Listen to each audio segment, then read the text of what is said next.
The night descends like a shroud over Bergen Belsen, but sleep eludes the liberators.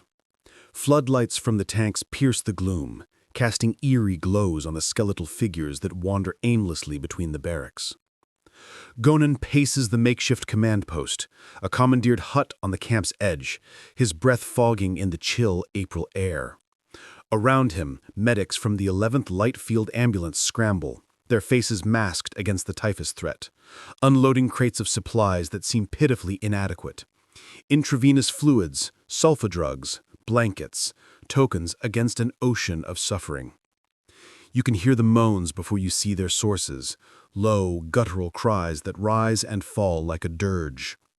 In Hut 1, a long, low structure of splintered wood and tar paper, Sergeant Rigby shines his torch inside, the beam trembling in his grip. Bodies pack the floor in layers, living atop dead, the air thick with the reek of excrement and decay.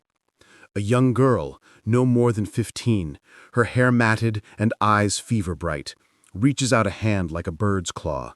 "Essen," she whispers, "food." Rigby fumbles in his pocket for a chocolate bar from his rations, pressing it into her palm. She devours it in seconds, crumbs spilling down her chin, but her gaze holds no gratitude, only a hollow desperation that mirrors the void in his chest. Word spreads quickly among the troops. This isn't a POW camp for soldiers.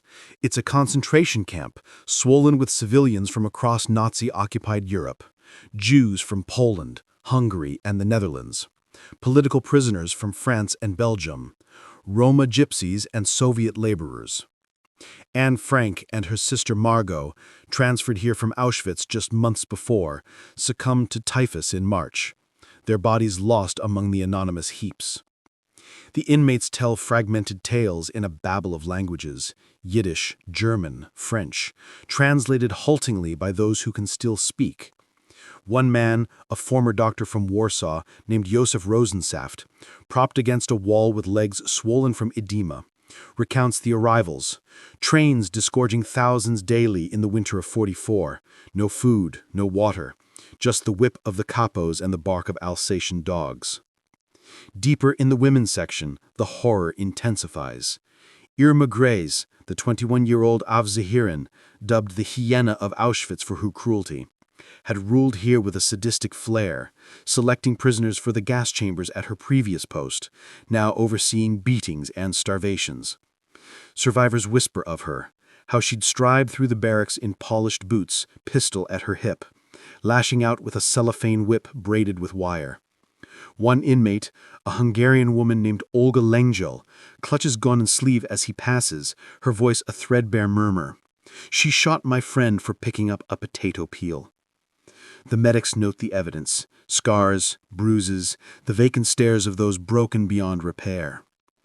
Gonan orders teams to fan out, prioritizing the worst cases. In the typhus ward, a fetid annex where the disease festers like a living entity, nurses from the 32nd